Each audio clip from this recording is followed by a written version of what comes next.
जय हिंद दोस्तों, स्वागत है आपका हमारे YouTube channel BN Singh classes में। हम लोग जो बात कर रहे हैं आज हम लोग बात करेंगे आर्टिकल 30 की। ठीक है, जो फंडामेंटल राइट्स हम लोग पढ़ रहे थे, तो जो माइनॉरिटीज़ के जो अधिकार हैं उसके बारे में हम लोग बात कर रहे थे। इसके पहले आर्टिकल 29 तक हम लोग बात कर चुके हैं। आज हम लोग बात करेंगे आर्टिकल 30। ठीक है, देखिए आर्टिकल 30 कहता है right of minorities to establish and administer educational institution. ठीक है, जो माइनॉरिटीज़ को ये अधिकार दिया गया है, ये उनके अधिकार हैं, राइट्स हैं कि वो अपने एजुकेशनल इंस्टीट्यूशन यानी कि शिक्षण संस्थान उसे ये मतलब प्रशासन कर सकते, उन्हें इस्टेब्लिश कर सकते हैं, उनकी स्थापना कर सकते हैं और उनका प्रशासन भी कर सकते हैं। ठीक है, अब इसके अंदर देखिए 3 है। पहला नंबर 1 में कहा गया है कि कोई भी माइनॉरिटीज, चाहे वो लैंग्वेज के आधार पर हो या वो कम्युनिटी के आधार पर हो, वेदर बेस्ड ऑन लैंग्वेज और रिलीजन। ठीक है, धर्म के आधार पे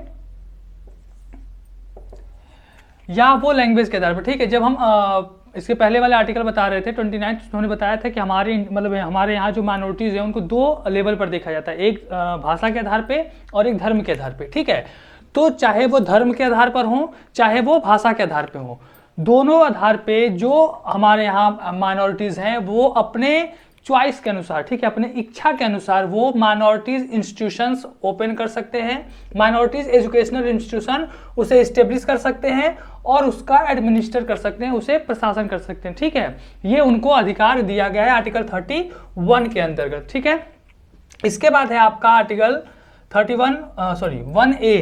ठीक है, इसमें एक नया आर्टिकल इंसर्ट किया गया 1A। ठीक है, और ये आपका 44th कॉन्स्टिट्यूशन अमेंडमेंट 1978 में इसे जोड़ा गया कि अगर कोई माइनॉरिटी इंस्टीट्यूशन है, अगर कोई माइनॉरिटी एजुकेशनल इंस्टीट्यूशन है, तो सरकार अगर मान लीजिए उसको मतलब उसका अर्जन करना चाहती है, मतलब उसे एक्वायर करना चाहती है। ठीक है, क्योंकि आपको पता होगा कि गवर्नमेंट जो भी काम करती है, तो जो मतलब किसी की अगर मान लीजिए कोई ज़मीन है तो सरकार उसको एक्वायर करती है लोगों के लिए, मतलब जो बेनिफिशियरी होती है, क्योंकि हमारी जो गवर्नमेंट है वो मेनली जो काम करती है वो है आपका, मतलब एक तरह से देखें तो मतलब समाज के भलाई के लिए। ठीक है, तो वेलफेयर के लिए, तो उसके लिए अगर मान लीजिए कोई ज़रूरी है, अगर गवर्नमेंट को अगर वो ज़मीन एक्वायर करना है, अगर मान लीजिए वो भूमि एक्वायर करनी है, तो उसको मतलब जो भी रीजनेबल, ठीक है, रीजनेबल जो कंपनसेशन है, जो प्रतिकर है, वो पूरा फुल कंपनसेट करना पड़ेगा।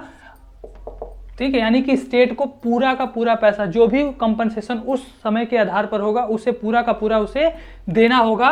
ये आर्टिकल 1A ऐड करके 44th अमेंडमेंट कॉन्स्टिट्यूशन अमेंडमेंट के साथ इसको जोड़ दिया गया था। ठीक है, अब दूसरा में कह रहा है कि जो भी माइनॉरिटीज एजुकेशनल इंस्टीट्यूशन होंगे, स्टेट अगर उन्हें एड दे रही है, ठीक है, अगर पैसे दे रही है, तो वो किसी भी धर्म के आधार पर उनके साथ भेदभाव नहीं करेगी। यानी कि पैसे देते समय, ग्रांट ऐड करते समय जो स्टेट है वो किसी के साथ, किसी भी माइनॉरिटी इंस्टीट्यूशन के साथ भेदभाव नहीं करेगी। ठीक है, ये आपका आर्टिकल 30 कहता है। अब आर्टिकल 30 के अलावा हम लोग कुछ मतलब फैक्ट्स की बात करें तो देखिए, जो माइनॉरिटीज वर्ड है, इसको हमारे कॉन्स्टिट्यूशन में कहीं भी डिफाइन नहीं किया गया है। पूरे कॉन्स्टिट्यूशन में कहीं भी माइनॉरिटीज शब्द का जिक्र, मतलब माइनॉरिटीज को डिफाइन नहीं किया गया कि इंडिया में माइनॉरिटीज क्या होंगे। ठीक है, एक जजमेंट के अनुसार कहा गया था कि भारत में, मतलब हमारे यहाँ अगर देखा जाए तो कहीं भी जो रिलीजन के लोग, जिस कम्युनिटी के लोग अगर 50% से कम है, यानी कि मेजोरिटी से 50% से अगर उनकी जनसंख्या 50% से कम है, तो वो माइनॉरिटीज माने जाएंगे। ठीक है, और भाषा के आधार पे मतलब कह सकते हैं, हम लोग का जब देश आज़ाद हुआ 47 में, तो उसके बाद हमारे यहाँ जो राज्य का जो बंटवारा हुआ है वो भाषा के आधार पर हुआ है। ठीक है, तो इसीलिए अगर हम लोग देखें तो भाषा के आधार पे बहुत मतलब जो माइनॉरिटीज़ है वो बहुत कम है। तो इसीलिए एज अ इंडिया को हम लोग यूनिट न मान के इसको हम लोग स्टेट वाइज देखते हैं। ठीक है, रिलीजन को एज अ इंडिया यूनिट माना जाता है, लेकिन हम लोग माइनॉरिटीज को एज अ स्टेट, अगर लैंग्वेज के आधार पर देख रहे हैं तो सिर्फ हम लोग इसको एज अ स्टेट को यूनिट मानकर देखेंगे। ठीक है, फॉर एग्जांपल जैसे इंडिया में हम लोग बात करें, उत्तर प्रदेश को हम लोग एग्जांपल ले लें, तो यूपी में हिंदी बोलने वाले ज़्यादा हैं।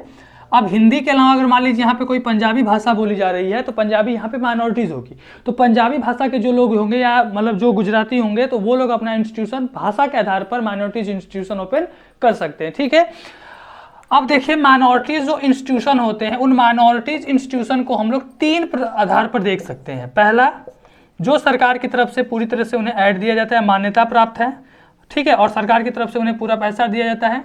एक है जिस गवर्नमेंट की तरफ से सिर्फ उसे मान्यता प्रदान किया गया है, और तीसरा वो जिसे न तो स्टेट एड दे रही है और न तो इसे स्टेट उसने मान्यता लिया गया है, ठीक है, यानी कि फुली प्राइवेट है।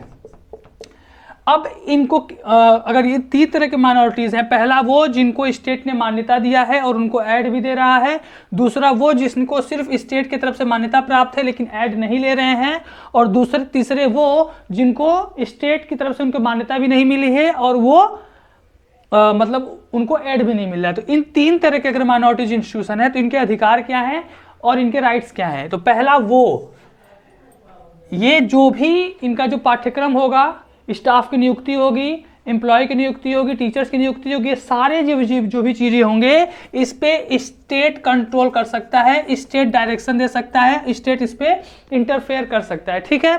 लेकिन जो स्टेट के द्वारा मान्यता भी नहीं लिया गया है और स्टेट इसको ऐड भी नहीं दे रही है, तो ये एडमिनिस्ट्रेशन लेवल पे यानी कि प्रशासनिक लेवल पे पूरी तरह से फ्री है, ठीक है, पूरी तरह से ये एडमिनिस्ट्रेशन लेवल पे पूरी तरह से फुली ये फ्रीडम इनको दिया गया है, ठीक है।